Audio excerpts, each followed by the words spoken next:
যে ফানা ফিল্লা বাকা বিল্লার মোকামে নিজের অস্তিত্বকে আল্লাহর প্রেমে লয় করে দেন, যাদের সাথে আল্লাহর সাথে ডাইরেক্ট সম্পর্ক হয়ে যায়, তখন তার জবান তার নিজের জবান থাকে না, তার জবানে আল্লাহ কথা বলে থাকে। মাল্লাহুল মাওলা ফালাহুল কুল, যে মাওলার হয়ে যায় মাওলার কুল তার হয়ে যায়।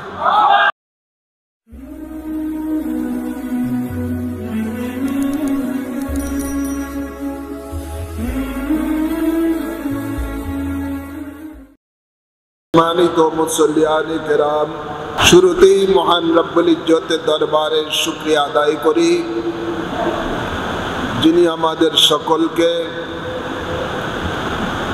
রবিউস সানির প্রথম জুমা আদায় করার জন্য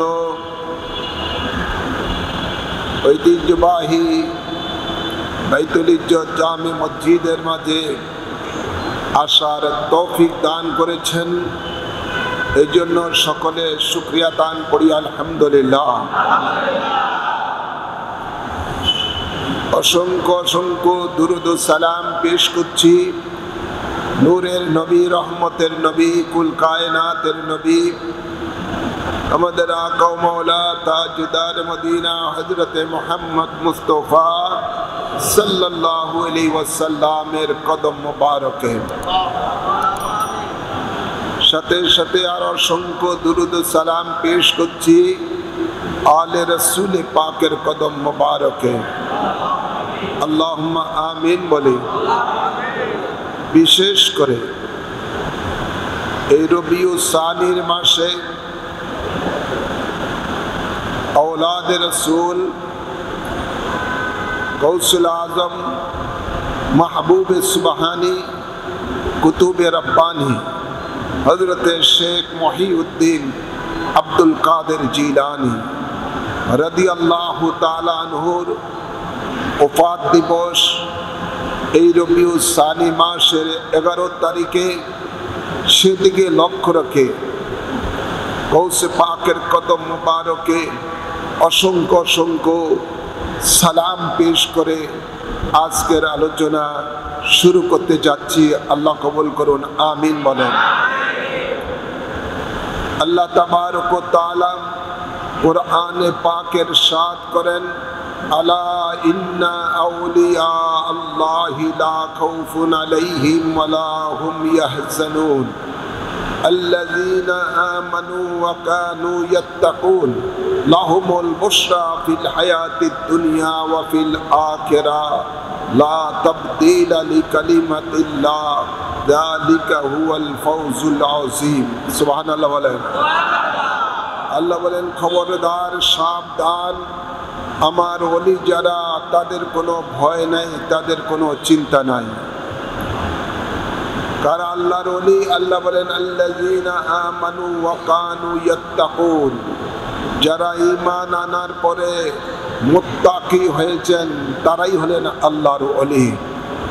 আল্লাহ বলেন, লাহুমুল বুশরা ফিল হায়াতিদ দুনিয়া ওয়া ফিল আখিরাহ, ওই আল্লাহর ওলিদের জন্য সুসংবাদ রয়েছে দুনিয়া এবং আখিরাতে। সুবহানাল্লাহ বলতে না? আল্লাহ এরপরে বলেন,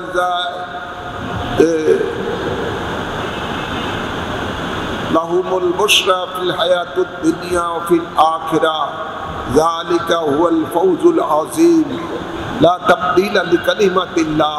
আল্লাহ বলেন, আমার যে প্রতিশ্রুতির কোনো পরিবর্তন হবে না, ইয়া হলো তাদের জন্য মহা পুরস্কার। সুবহানাল্লাহ বলেন। তো আল্লাহ তাবারক ওয়া তাআলা আল্লাহর মাহবুব বান্দাদের ব্যাপারে, ওলিদের ব্যাপারে এভাবে ঘোষণা দিয়েছেন যে তাদের কোনো ভয় নাই, তাদের কোনো চিন্তা নাই, তাদের জন্য সুসংবাদ দুনিয়া এবং আখিরাতে। আর আজকে যার সম্বন্ধে আমি আলোচনা করতে যাচ্ছি, সেই আপনার গৌসুল আজম মাহবুবে সুবহানি কুতুবে রব্বানি হযরতে শেখ মুহিউদ্দিন আব্দুল কাদের জিলানী রাদিয়াল্লাহু তাআলা আনহু হলেন সকল অলিগণের অলি। সুবহানাল্লাহ বলেন না? সকল অলিগণের অলি, অলিকুল সম্রাট। অলিকুল সম্রাট, যিনি মায়ের পেটের থেকেই আল্লাহর ওলি হয়ে দুনিয়াতে এসেছেন, যিনি হলেন মাদারজাত ওলি, যার মায়ের বাপের দিক দিয়ে হলেন আওলাদে রাসূলের সম্পর্ক, মায়ের দিক দিয়ে হলেন আওলাদে রাসূলের সম্পর্ক। সুবহানাল্লাহ বলেন। যিনি এমন আল্লাহর ওলি, যে ওলির বংশের দিক দিয়ে মা বাপের উভয়ের দিক দিয়ে হলেন আওলাদে রাসূল। গৌসে পাক আব্দুল কাদের জিলানী রাদিয়াল্লাহু তাআলা আনহু, তিনি ছোট কাল থেকেই মায়ের পেটের থেকে তিনি ওলি হয়ে এসেছেন। আর ওলি যিনি হয়ে এসেছেন, তিনাকে আর দুনিয়াতে রেয়াজত করে আর ওলি হতে হয় না। কোনো ব্যক্তিকে দুনিয়াতে রেয়াজত করে আল্লাহর ওলির পর্যায়ে যায়, আর গৌসে পাক তিনি মায়ের পেটের থেকেই রেয়াজত করে ওলি হয়ে গেছেন। জিনার আপনার মায়ের পেটেই 17 পারা হাফেজে কোরআন ছিলেন। তো গৌসে পাক আব্দুল কাদের জিলানী রাদিয়াল্লাহু তাআলা আনহু, তিনার আব্বু ছিলেন ওলি, মাও ছিলেন ওলি। তো গৌসে পাক আব্দুল কাদের জিলানী রাদিয়াল্লাহু তাআলা আনহু অসংখ্য কেরামত রয়েছে। আল্লাহ তাবারক ওয়া তাআলা তার হাবিবের মাধ্যমে নবুয়তের দরজা সিল করে দিয়েছেন, বন্ধ করে দিয়েছেন।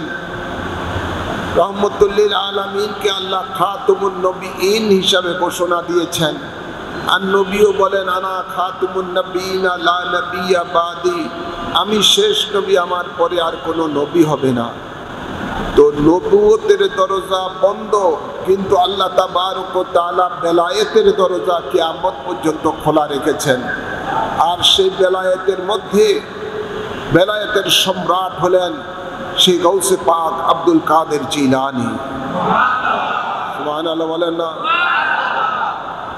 তো গৌসে পাক আব্দুল কাদের জিলানী রাদিয়াল্লাহু তাআলা আনহু, তাকে আল্লাহ তাবারক ওয়া তাআলা অসংখ্য আপনার কেরামতে আপনার পাওয়ার দিয়েছেন, কেরামত দিয়েছেন।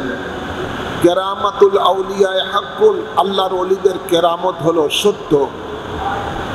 নবীগণকে আল্লাহ যে স্পেশাল পাওয়ার দেন, ওই পাওয়ারের নাম হলো মুজিজা।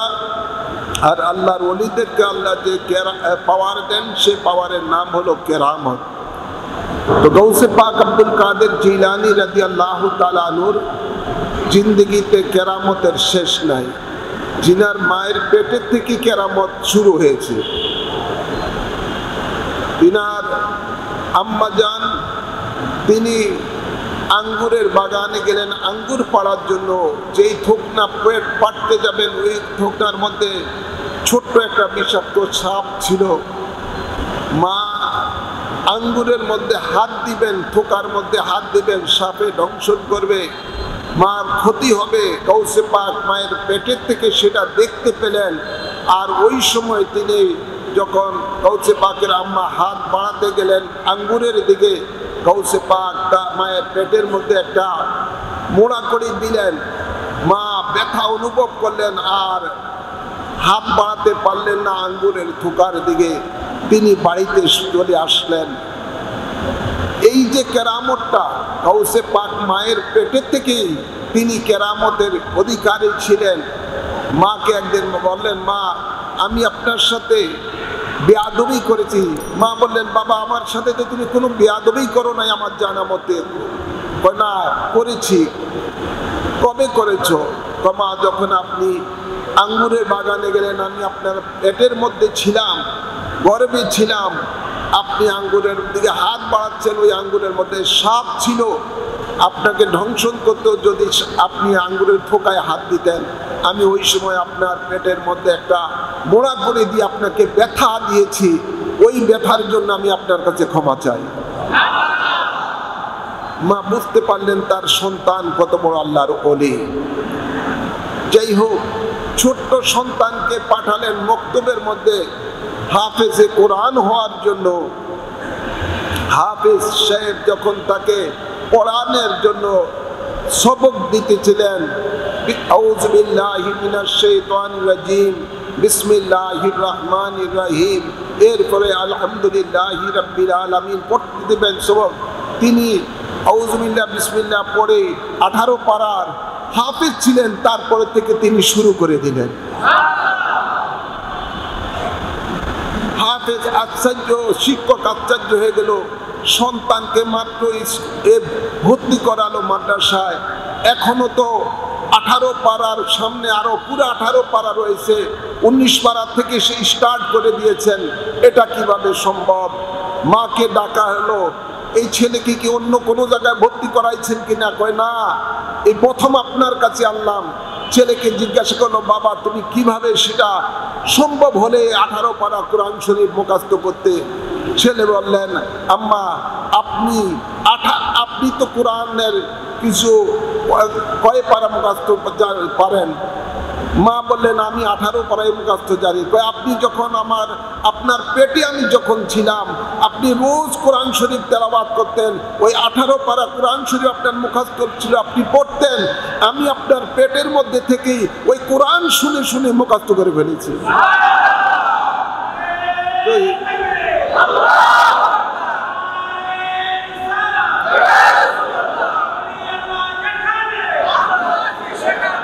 গাউসে পাক আব্দুল কাদের জিলানী রাদিয়াল্লাহু তাআলা আনহু ওই ধরনের ওলি, যিনি মায়ের পেটের থেকে 18 পারা কোরআনের হাফেজ হয়ে এসেছেন। গাউসে পাক আব্দুল কাদের জিলানী রাদিয়াল্লাহু তাআলা আনহু তিনি এমন আল্লাহর ওলি যে একবার ওনার আব্বা যেই মসজিদে নামাজ পড়াচ্ছেন, ওই মসজিদের মধ্যে মুসল্লিরা ঢুকলেন। গাউসে পাক ছোট বাচ্চা ছিলেন, তিনি কি করলেন, যেই সমস্ত মুসল্লিরা ভিতরে গেলেন নামাজ পড়ার জন্য, তাদের জুতাগুলো বাইরে ছিল। ছোট্ট বাচ্চা গাউসে পাক আব্দুল কাদের জিলানী কি করলেন, ওই জুতাগুলোকে বাইরে যে জুতাগুলো মুসল্লিরা রেখেছিলেন, ওই জুতাগুলোকে 2 ভাগ করে ফেললেন। এক ভাগ একদিকে রাখলেন, আরেক ভাগ একটা দূরে ছুঁড়ে ফেলে দিলেন। মসজিদ থেকে মুসল্লিরা নামাজ শেষে বের হলেন, দেখলেন কারো জুতা আছে, কারো জুতা নাই, দূরে পড়ে আছে। কে করলো এই কাজ? ছোট্ট শিশু আব্দুল কাদের জিলানী রাদিয়াল্লাহু তাআলা আনহু বাইরে এক পাশে দাঁড়িয়ে ছিলেন। ওনার আব্বা বুঝতে পারলেন এই দুষ্টামিটা তো আমার ছেলে ছাড়া অন্য কেউ করতে পারে না। জিজ্ঞাসা করে হলো, বাবা তুমি এই কাজটা করছো কিনা, কেন এই কাম করলা? তোমার দ্বারা নিশ্চয়ই কাজ করা সম্ভব। তিনি বললেন, আব্বা যে মানুষগুলো জান্নাতি মানুষ, তাদের জুতাগুলো আমি রেখেছি, যে মানুষগুলো জাহান্নামী, এগুলো জুতাগুলো আমি দূরে ফেলে দিয়েছি। তো গাউসে পাক আব্দুল কাদের জিলানী ছোট কাল থেকে ওই মাদারজাত ওলি, যিনি বুঝতে পারতেন কে জান্নাতি কে জাহান্নামী। আর আমাদের দেশে এক শ্রেণীর তথাকথিত মানবরূপী শয়তান রয়েছে, মুনাফিক রয়েছে। ওরা বলে থাকে দয়াল নবী হাসরের ময়দানে তার অবস্থা কি হবে তিনি নিজেও জানে না। তিনি অপরের কল্যাণ তো দূরের কথা, নিজের কল্যাণ করতে অক্ষম। চিৎকার করে বলেন নাউজুবিল্লাহ। এই জামাতি মৌলবীরা, ওয়াহাবি মৌলবীরা এই ধরনের কথাবার্তা বলে থাকে যে নবী পরকালে কি হবে তিনি নিজেও জানেন না। আর গাউসে পাক আব্দুল কাদের জিলানী তিনি বলেন, আমি রসুলে পাকের যারা খেদমত করত, সাহাবী নবীর গোলাম যারা, ওনারা যে ঘোড়ার মধ্যে চড়তেন, ওই ঘোড়া দৌড়াতে গিয়ে ঘোড়ার পায়ের থেকে যে ধুলা উঠত, গাউসে পাক কয় আমি আব্দুল কাদের জিলানী সেই ধুলার মর্যাদা পর্যন্ত আমার নাই। তিনি এত ছোট করে ফেলতেন। সেই গাউসে পাক আব্দুল কাদের জিলানী নিজেই জানেন যে কে জাহান্নামী কে জান্নাতি। ছোট গাউসে পাক শিশু, তিনি নিজেই জানেন কে জান্নাতি কে জাহান্নামী।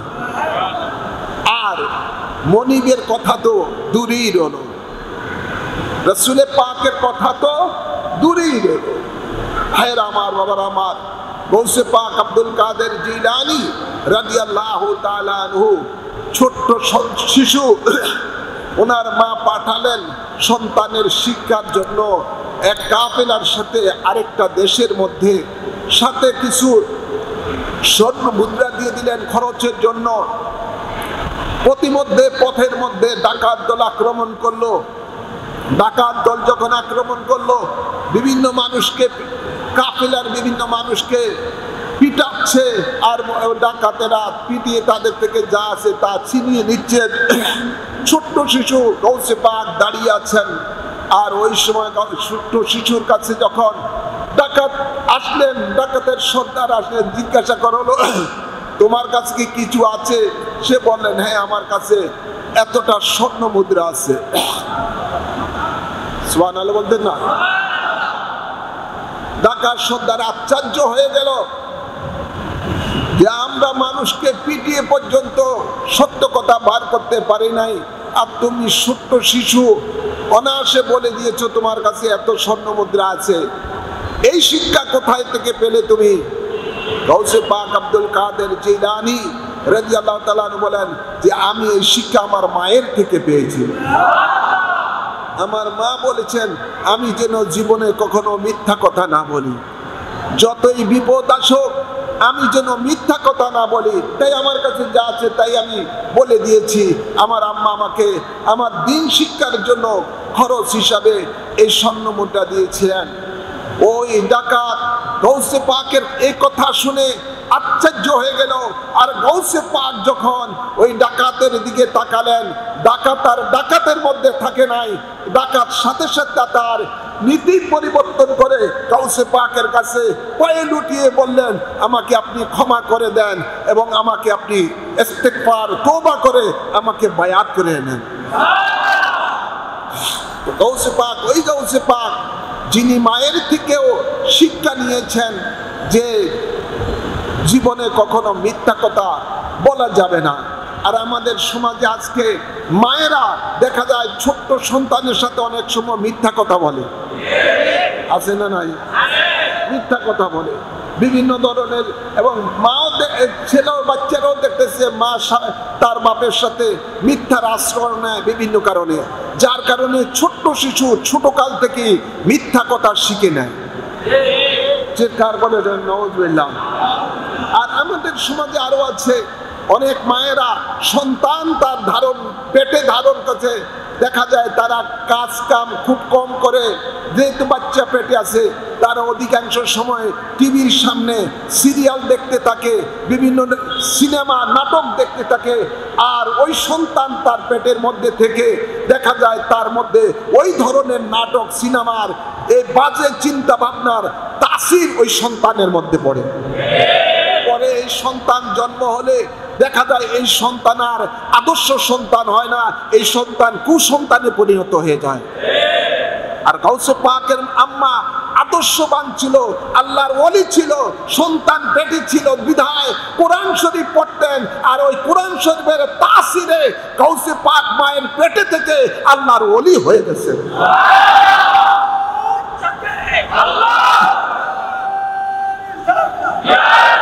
আমাদের কর্তব্য মায়েদের যে সন্তান যখন পেটে আসে তখন বেশি বেশি করে কোরআন তেলাওয়াত করা, কোরআন তেলাওয়াত করা, ওজিফা পড়া, বিভিন্ন নফল ইবাদত করা, আল্লাহর কাছে দোয়া করা যাতে এই সন্তান যেন নেককার সন্তান হয়।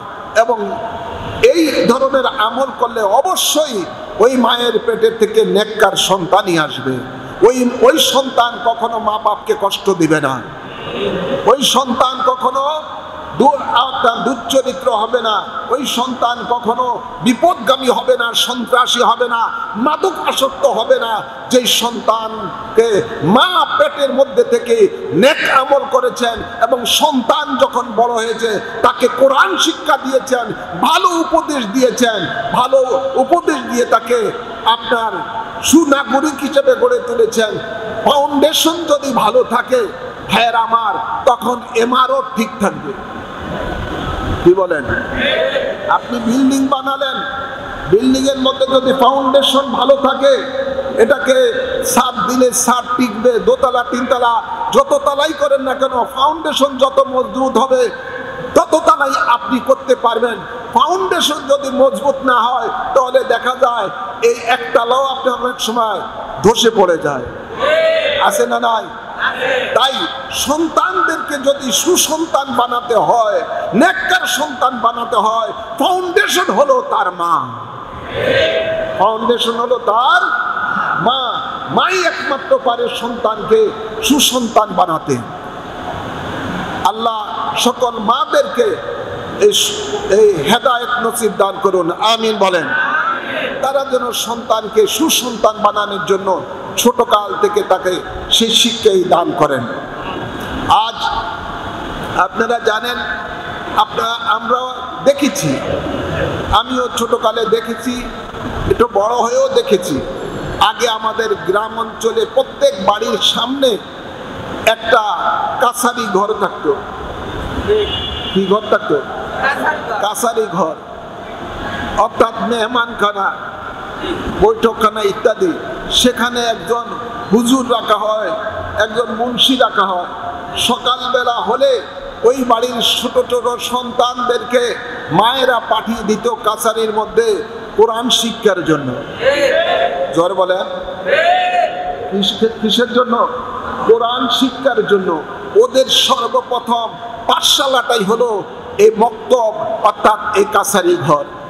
সেখানের মধ্যেই, এই মক্তব ঘরের মধ্যেই এই কাছারি ঘরটাই হলো এটার এই বাচ্চাদের গড়ে তোলার শিশু থেকেই এটা হলো তাদের এটা আদর্শ পাঠশালা।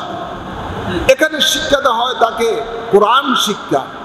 কিন্তু আফসোস, কালের পরিবর্তনের কারণে গ্রাম তো, শহর তো দূরের কথা, গ্রামের মধ্যে আমার মনে হয় হাজারো লাখো বাড়ি তালাশ করলো, এখন আর কাছারি ঘর পাওয়া যায় না। কাছারি ঘর আর নাই। এখন প্রত্যেকের বাড়িতে হয়ে গেছে ড্রয়িং রুম, আর সেই ড্রয়িং রুমের মধ্যে বিশাল আকারে টিভি রাখা হয়, আর সেই টিভির মধ্যে বিভিন্ন সিরিয়াল থাকে। সকালবেলা হলে ছেলেরা ওই ধরনের কার্টুন সিরিয়াল দেখার জন্য বসে যায়। আজ কোরআনের শিক্ষা নাই, কোরআনের শিক্ষা নাই। আল্লাহ তাবারক ওয়া তাআলা কোরআনকে বলেছেন ওয়া আনজালনা ইলাইকুম নূরাম মুবিনা। আল্লাহ বলেন, আমি তোমাদের কাছে অবতীর্ণ করেছি স্পষ্ট নূর, আর সেই নূর হলো পবিত্র কোরআন। এই নূরের শিক্ষা, এই নূরের শিক্ষা যখন বন্ধ হয়ে গেছে সমাজের মধ্যে, তখন সমাজের ছেলেরা হয়ে গেছে আস্তে আস্তে কোরআনের বিমুখ। কোরআনের দিকে তার নজর নাই, তার মধ্যে দুনিয়াবি শিক্ষার বিরুদ্ধে তাদের নজর চলে গেছে। আর দেখা যায় অধিকাংশ, এখন এ কয়েক যুগ ধরে অধিকাংশ মুসলমানের সন্তানেরা ঠিক মতো কোরআন শরীফ পড়তে পারে না। কি বলেন? কয়টা সন্তানকে মায়েরা বাবেরা এই ধরনের ছোট থেকে তাকে কোরআন শিক্ষা দেওয়ার ব্যবস্থা করে? খুবই কম, খুবই কম। তাই এই জন্য এই সমাজের মধ্যে মুসলমানের সংখ্যা বেশি। আসলে হাকিকতে মুসলমানের, সত্যিকার মুসলমান হওয়ার জন্য যেই যা ক্যাটাগরির দরকার, এগুলো আজকে বহু অভাব, বড়ই অভাব। আল্লাহ তাবারক ওয়া তাআলা ঈমানদারকে বলতেছেন যে তোমরা, হে ঈমানদারগণ, ইয়া আইয়ুহাল্লাযীনা আমানু তাকুল্লাহা হাক্কা তুকাতিহি ওয়া লা তামুতুন্না ইল্লা ওয়া আনতুম মুসলিমুন। আল্লাহ ঈমানদারকে বলছেন, আল্লাহকে ভয় করো, ভয় করার মতো, এবং মুসলমান না হয়ে মরিও না। আমরা তো আসলে নামে মুসলমান, হাকিকতে মুসলমান এখনো ঠিক মতো হতে পারি নাই। মুসলমানের যে চরিত্র থাকা দরকার আমাদের মধ্যে সেগুলো নাই। না থাকার একমাত্র কারণ হলো কোরআনের জ্ঞান নাই আমাদের হৃদয়ের মধ্যে। তো গৌসে পাক আব্দুল কাদের জিলানী রাদিয়াল্লাহু তাআলা আনহু, তাকে তার আম্মা ছোট কাল থেকেই কোরআনের শিক্ষা দিয়েছেন। কিসের শিক্ষা? জোরে বলো না, কিসের শিক্ষা? কোরআনের শিক্ষা। আমাদের যেন প্রত্যেকের এই ধারণা, এই খেয়ালটাকে আমাদের সন্তানদেরকে যেন আমরা কোরআনের শিক্ষা দেই। আল্লাহ কবুল করুন, আমিন বলেন।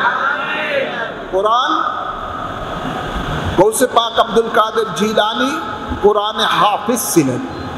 সুবহানাল্লাহ বলেন। কোরআনে হাফিজ ছিলেন। তিনি কোরআনের হাফিজ শুধু নয়, তিনি কোরআনের মধ্যে কি আল্লাহ বলেছেন এই কোরআনের পুরোটাই তাহকিক সহকারে যার মধ্যে জ্ঞান রয়েছে, এই কোরআনের জ্ঞান।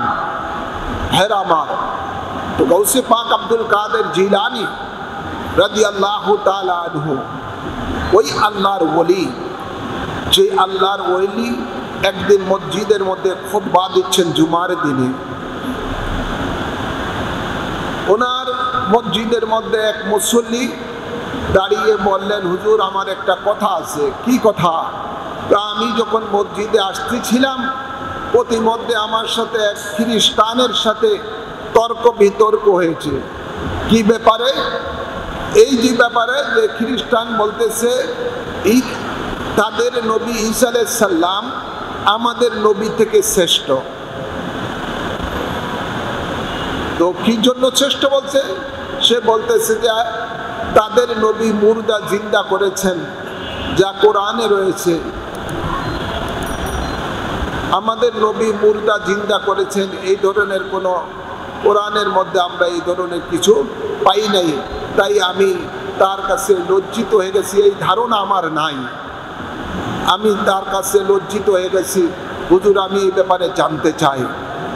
গৌসে পাক আব্দুল কাদের জিলানী রাদিয়াল্লাহু তাআলা আনহু মুরিদের কাছ থেকে কথা শোনার পরে মসজিদের মিম্বর থেকে নেমে গেলেন। মুসল্লিরা বলতেছে, হুজুর জুমার টাইম, অল্প টাইম, আপনি কোথায় যাচ্ছেন খুতবা ছেড়ে দিয়ে? গৌসে পাক কয়, টাইম আমি আব্দুল কাদেরের হাতে আছি, টাইমের চিন্তা করো না। আমার উপরে খুতবা দেওয়া থেকে এখন ফরজে আইন হয়ে গেছে আমার নবীর শান উঁচু করা। আমার নবীর শান উঁচু করা, এটা আমার উপরে এখন ফরজে আইন হয়ে গেছে। ওই মুরিদকে বললো, নিয়ে যাও আমাকে সেই খ্রিস্টানের কাছে যে বলতেছে তার নবী বড়, মর্যাদার দিক দিয়ে আমাদের নবী ছোট। নিয়ে যাওয়া হলো তার কাছে।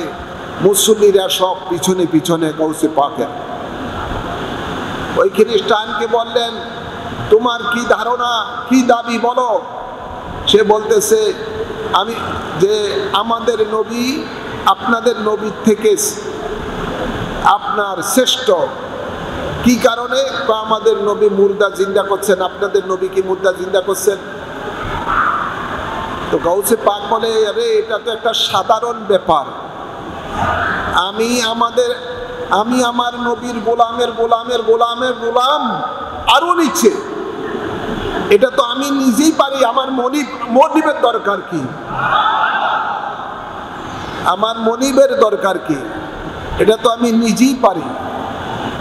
নিয়ে যাও আমাকে কবরস্থানে, কোন মুর্দাকে জিন্দা করতে হবে, আমি আব্দুল কাদের জিলানী এখনই তাকে জিন্দা করে দিব। হালতে চলে গেলেন, জজবায় চলে গেলেন গৌসে পাক। যখন কবরস্থানে নিয়ে যাওয়া হলো, এক কবরকে দেখিয়ে দিলেন ওই খ্রিস্টান, যেখানে একটা এই মুর্দাকে আপনি জিন্দা করেন। গৌসে পাক বলেন, তোমার নবী কি বলে মুর্দা জিন্দা করতেন? খ্রিস্টান বলতেছে, আমাদের নবী এই বলে জিন্দা করতেন, কুম বিইজনিল্লাহ, আল্লাহর হুকুমে জিন্দা হয়ে যাও। গৌসে পাক বলে, আমি এই কথা বলবো না, আমি এই কথা বলে মুর্দা জিন্দা করব না যে আল্লাহর হুকুমে জিন্দা হয়ে যাও।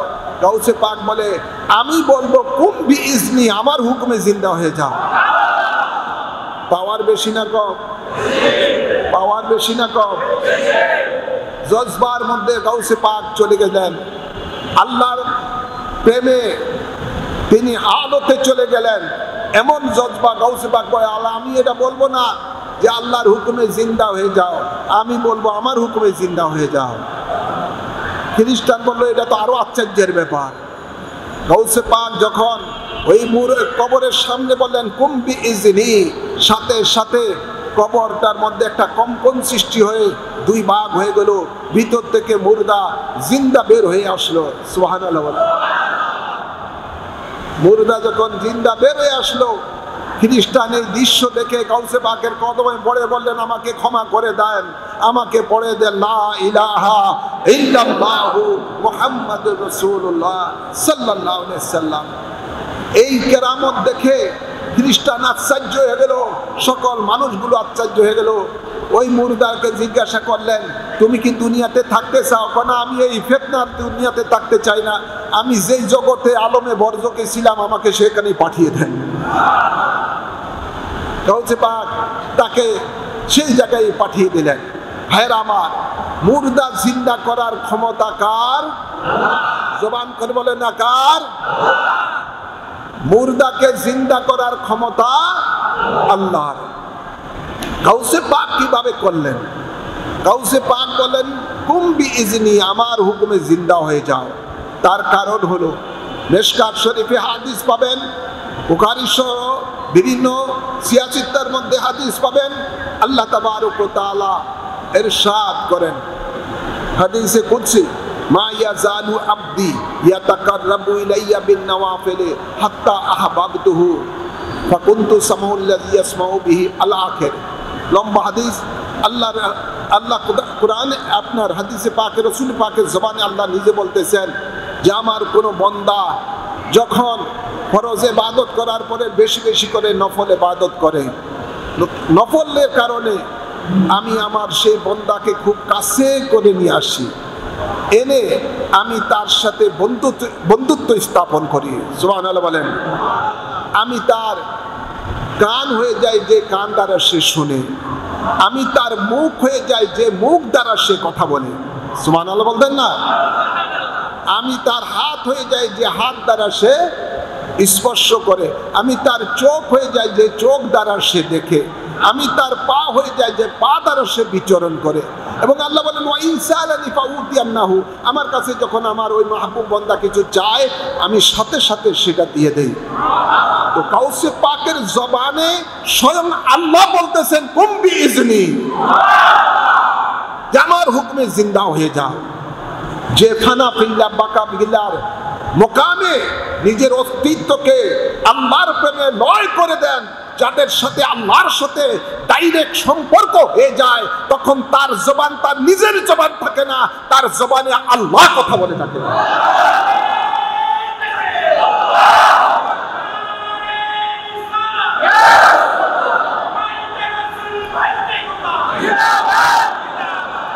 গাউসে পাক আব্দুল কাদের জিলানী তিনি ওই আল্লাহর ওলি, অলিকুল সম্রাট, যিনি যার লকবই হলো গাউসুল আজম, অর্থাৎ বড় সাহায্যকারী।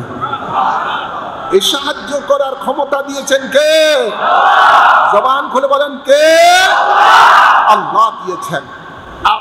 মাল্লাহুল মাওলা ফালাহুল কুল, যে মাওলার হয়ে যায় মাওলার কুল তার হয়ে যায়। আমার কাছে যখন আমার বন্ধু কিছু চায় আমি সাথে সাথে সেটা দিয়ে দেই। তো আল্লাহ দেনেওয়ালা, তোমার আল্লাহ দিচ্ছে, মুনাফিকেরা তোমাদের গায়ে জ্বলে কেন? আছে না নাই? আল্লাহ আল্লাহর ওলিকে আল্লাহর বন্ধুকে পাওয়ার দেয় আর মুনাফিকদের গা জ্বলে। মুনাফিকদের গা জ্বলে, এরা গা জ্বলতি থাকো, এটাও তাদের জন্য আল্লাহর পক্ষ থেকে একটা আযাব। এটা আযাব। আল্লাহর হাবিব, এই ইবনে মাজাহ শরীফের মধ্যে হাদিস রয়েছে, আল্লাহর হাবিব বলেন তোমাদের মধ্যে কেউ যদি কারো যদি কোনো আপনার এই পশু অর্থাৎ গবাদি পশু বলেন বা বিভিন্ন জিনিস পশু জঙ্গলে হারিয়ে যায়, তখন তোমরা আল্লাহর কিছু মাহবুব বান্দা আছে আবদাল, এদের সাহায্য নাও। তাহলে ওরা তোমাদের এই হারিয়ে যাওয়া পশুকে তোমার কাছে ফিরিয়ে দিবে। সুবহানাল্লাহ বলতেন না? আল্লাহর হাবিব বলেন শাম দেশে 40 জন আবদাল থাকে। কতজন? 40 জন আবদাল সব সময় থাকেন। এই 40 জনের মধ্যে কোনো একটা আবদাল যদি মারা যায়, আবার সেখানের মধ্যে যারা কুতুবুল আকতাব অর্থাৎ গাউসে পাকের মতো যারা বড় বড় আল্লাহর ওলিদের সরদার যারা, তারা আবার সেই গ্যাপটা পূরণ করে দেন। তো আল্লাহ নবী বলেন, তুমি কোনো বিপদ আপদে পড়ে গেলে, ওনার কোনো জিনিসপত্র হারিয়ে গেলে, পশু পাখি হারিয়ে গেলে, তখন তুমি বলবা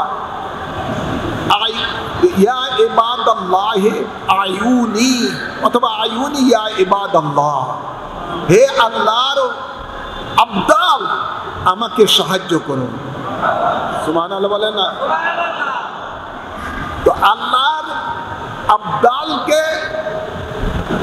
ডাকতে বলেছেন আল্লাহর নবী যে তোমরা আল্লাহর আবদালকে ডাকো, ইয়া ইবাদাল্লাহ আয়ুনুনি, আল্লাহর বান্দা আমাকে সাহায্য করুন। তখন সাথে সাথে তারা আপনাকে সাহায্য করবেন। সুবহানাল্লাহ বলতেন না? মানবরূপী শয়তান কিছু আছে আমাদের দেশে, ওয়াহাবি সালাফি, ওরা বলে থাকে যে আল্লাহ ছাড়া কারো কাছে সাহায্য ছাড়া হারাম, শিরক ইত্যাদি। আমরা সাহায্য চাই, হাজারো রকমের সাহায্য দুনিয়াতে যারা বসবাস করেন, একজন ছাড়া আরেকজনের সাহায্য ছাড়া চলা বড় কঠিন। আপনারা আমার কথা শুনছেন এই মাইকের সাহায্যে। জোরে বলেন না, কিসের সাহায্যে? মাইকের সাহায্যে। আপনি প্রতি মুহূর্তে দৈনন্দিন অনেক কাজ করে থাকেন আরেকজনের সাহায্য নিয়ে, আছে না নাই? তো সাহায্য ছাড়া দুনিয়াতে কোনো কিছুই করা সম্ভব না। মাধ্যমে আপনাকে আসতে হবে, সাহায্য নিয়ে আসতে হবে। এখানের মধ্যে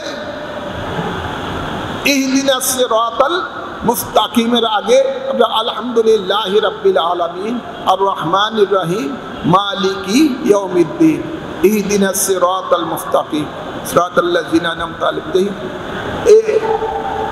আমরা এখানের মধ্যে সূরা ফাতিহার মধ্যে আমরা আল্লাহর সাহায্য চাই কি চাই না?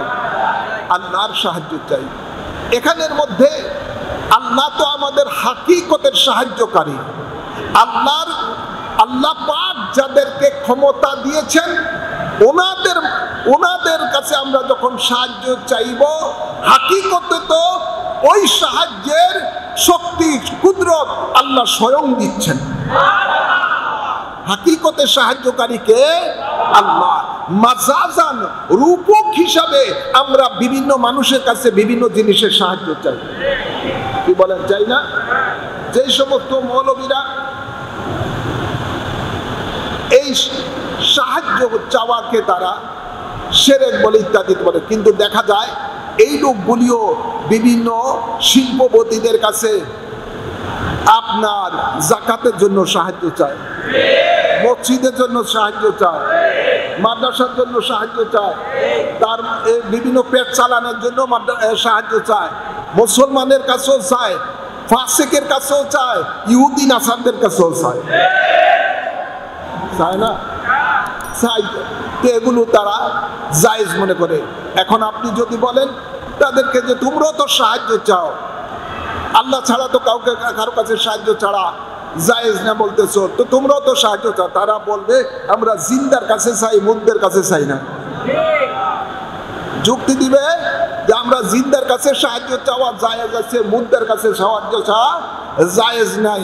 বলে ঠিক আছে, তোমার দৃষ্টিতে আল্লাহর ওলিরা মুর্দা, কিন্তু আমাদের দৃষ্টিতে কোরআনের আলোকে আমরা এটা মানি, ঈমান রাখি আল্লাহর ওলিরা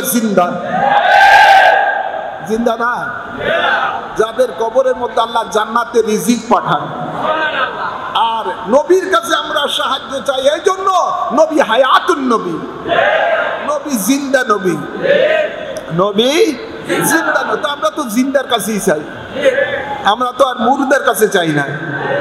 তো যাদের কাছেই যায় যা হয়, আল্লাহ নবী বলেন আল্লাহু ইউতি ওয়া আনা কাসিম, আল্লাহ হলেন দাতা, আমি রাসূল হলাম তার বন্টনকারী।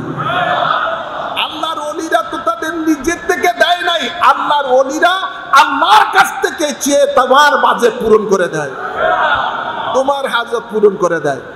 আল্লাহর ওলিরা তো আল্লাহর কাছ থেকে সুপারিশ করে তোমার জন্য ব্যবস্থা করে। কথা বলছেন না? তো এখানে কোনটা শিরক, কোনটা জায়েজ, কোনটা না জায়েজ মুনাফিকরা জানে না, না জানাই না জানি উল্টো পাল্টা বলা শুরু করে দেয়। তো গাউসে পাক আব্দুল কাদের জিলানী রাদিয়াল্লাহু তাআলা আনহু যে মুর্দা জিন্দা করেছেন, হাকিকতে গাউসে পাক করেন নাই, গাউসে পাকের জবানে স্বয়ং আল্লাহ বলেছেন কুম বিইজনি, আমার হুকুমে জিন্দা হয়ে যাও। যেহেতু জিন্দা করার মালিক কে? জবান খুলবেন না, জিন্দা করার মালিক কে? আল্লাহ মালিক। আল্লাহ তাবারক ওয়া তাআলা আল্লাহর ওলিদেরকে সে পাওয়ার দিয়ে থাকেন। হ্যাঁ আমার বাবার, আমার লম্বা আলোচনা করার সুযোগ নাই, যেহেতু জুমার নামাজ সংক্ষিপ্ত আলোচনা। তো গাউসে পাক আব্দুল কাদের জিলানী রাদিয়াল্লাহু তাআলা আনহুর এই উফাত দিবস, তিনার বেসাল দিবস বলা হয়। বেসাল দিবস এই 11ই রবিউল সানি, এই তারিখে গাউসে পাকের আশিকানেরা 11 শরীফ পালন করে থাকেন। যেই 11 শরীফের অনেক অনেক ফজিলত রয়েছে। যাই হোক, আপনারা সেই 11 শরীফ পালন করার জন্য চেষ্টা করবেন, আর আল্লাহর ওলিদেরকে ভালোবাসবেন, আল্লাহর ওলিদেরকে ভালোবাসবেন। আজকে আল্লাহর ওলিদের মাজারগুলো যারা ভাঙতেছে, দেখছেন না?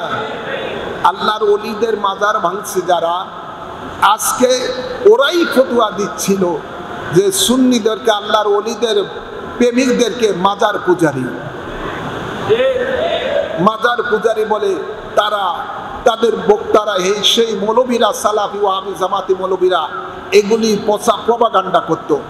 আল্লাহর কি মর্জি, আজকে যারা সুন্নিদেরকে, ওলি প্রেমিকদেরকে মাজার পূজারী বলায়, আজকে তাদের দ্বারাই আল্লাহ মূর্তি পূজারী করাচ্ছে। ঠিক না বাড়ি? আমরা ওলি আল্লাহর মাজারে গিয়ে ফাতিহা শরীফ পড়ে দোয়া করলে তারা বলে এটা বেদাত, শিরক, শিরক। এই সালাফি আহমদুল্লাহ, এই আরো কতগুলি আছে বড় বড় ওয়াহাবি সালাফি মৌলবীরা, তারা বলে এটা শিরক, শিরক। ফেসবুকে দেখলাম গতকাল, তারা এবারকার দুর্গা পূজার মূর্তির সামনে সেই কওমি মৌলবীরা লম্বা জামা পরে, টুপি পরে, দাড়ি রেখে তারা সারিবদ্ধ হয়ে তারা মুনাজাত করতেছে। যেখানে আমরা ওলিদের মাজার শরীফে যে মুনাজাত করলে এটা বেদাত, শিরক হয়, আর তোমরা হিন্দুদের দেব দেবীর সামনে, কালীর সামনে, বিভিন্ন দেব দেবীদের সামনে তোমরা মুনাজাত করো। এটা কোন কোরআনে আছে? কোন সহিহ হাদিসে আছে? ওখানে কি দোয়া কবুলিয়তের জায়গা?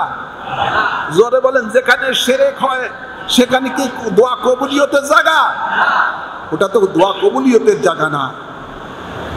তো যারা দোয়া কবুলিয়তের জায়গা, শিরকের জায়গাকে বেছে নিয়েছে, মনে করতে হবে এরা হাকিকত হলো ওই শিরকের সাথে সম্পর্ক, এদের সাথে, এরাই হাকিকতে মূর্তি পূজারীকারী।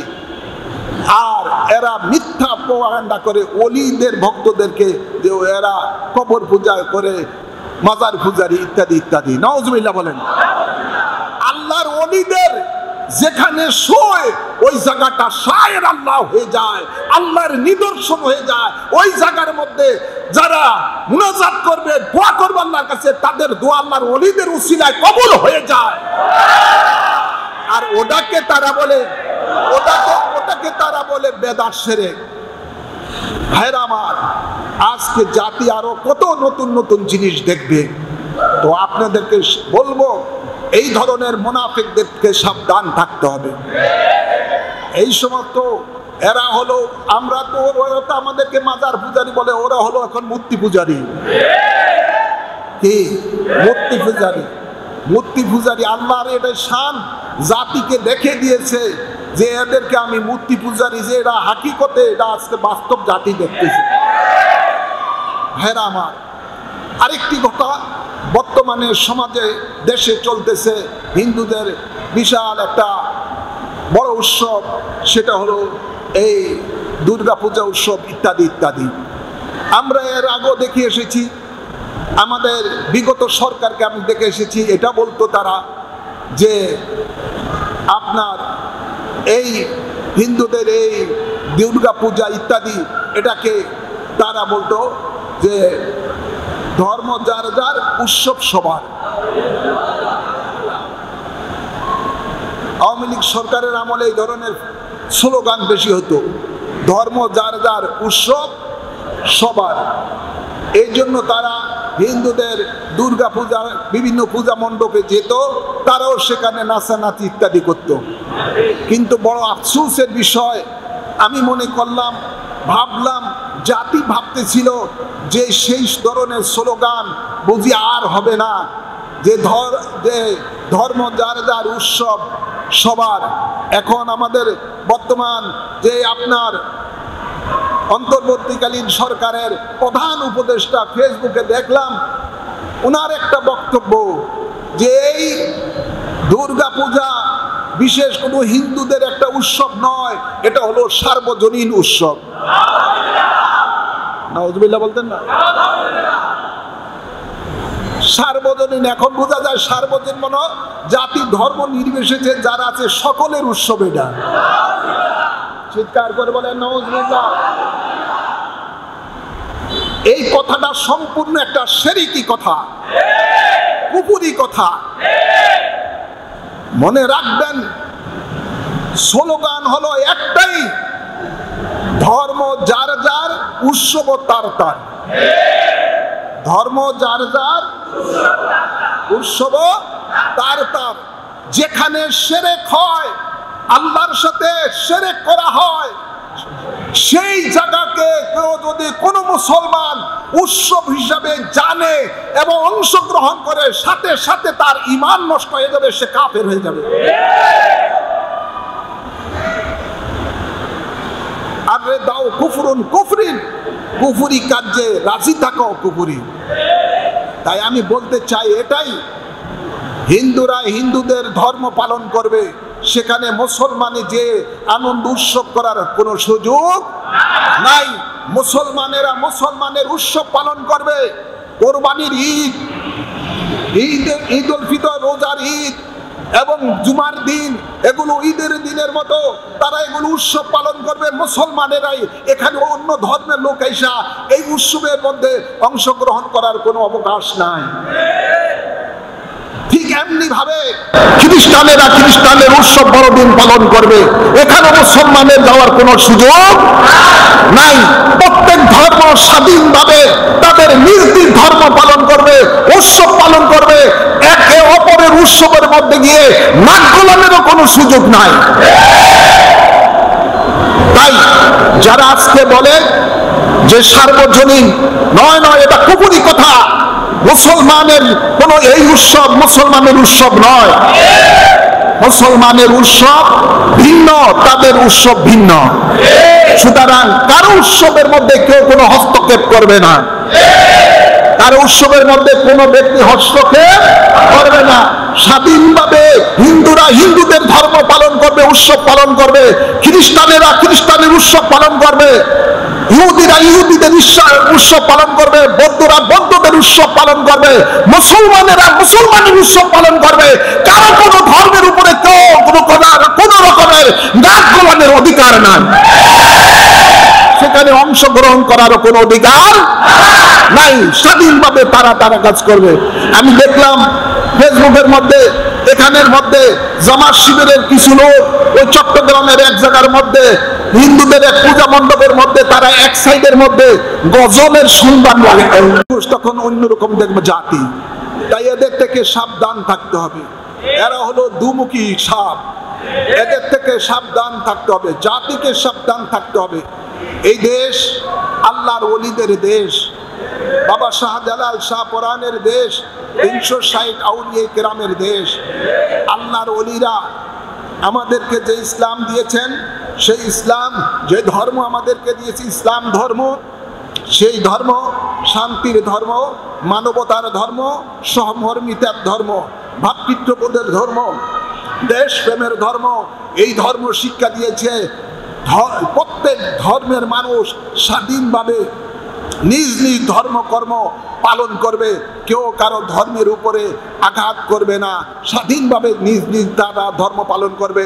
তাদের হিসাব কুফরি শিরকি যা কিছু করে এগুলোর হিসাব তারা পরকালে আল্লাহর কাছে দিবে। কার কাছে দিবে? আল্লাহর কাছে দিবে। সেখানের মধ্যে কারো নাক গোলানের কোনো দরকার নাই। হ্যাঁ আমার, এই বলেই আমি আপনাদেরকে নসিহত করতেছি, কোনো মুসলমানের সন্তান যেন কোনো অবস্থায় হিন্দু ধর্মের কোনো উৎসবের মধ্যে এই ধরনের আপনার মূর্তি পূজারী উৎসবের মধ্যে যেন অংশগ্রহণ না করে, এগুলো খেয়াল রাখবেন। আর ওরা যেন ওদের ধর্ম স্বাধীনভাবে পালন করে, কোনো সন্ত্রাসী যেন তাদের উপরে কোনো আক্রমণ না করে, ইসলামের যেন বদনামি না করে, মুসলমানের জন্য বদনামি না করতে পারে, সেদিকেও আমাদের সকলকে সজাগ থাকতে হবে। তাই বলে লম্বা জামা পরে টুপি পরে ওদের পূজার মধ্যে ব্যাঘাত সৃষ্টি করবে, এই ধরনের মৌলবীরা যারা এগুলো করতেছে, এগুলো হলো মুনাফিক। এগুলো মাজার ভাঙে আর পূজা মণ্ডপ পাহারা দেয়। এগুলো মাজার ভাঙে আর পূজা মণ্ডপ পাহারা দেয়। তো যাদের সাথে যার সম্পর্ক সেভাবেই তারা কাজ করতেছে। আল্লাহ এই জাতিকে হেদায়েত দান করুন, আমিন বলেন। আল্লাহ আমাদের সকলকে ওলি আল্লাহর প্রেম ও ভালোবাসা নিয়ে ইসলামী জিন্দেগি পালন করার তৌফিক দান করেন। ওয়া মা আলাইনা ইল্লাল বালাগ।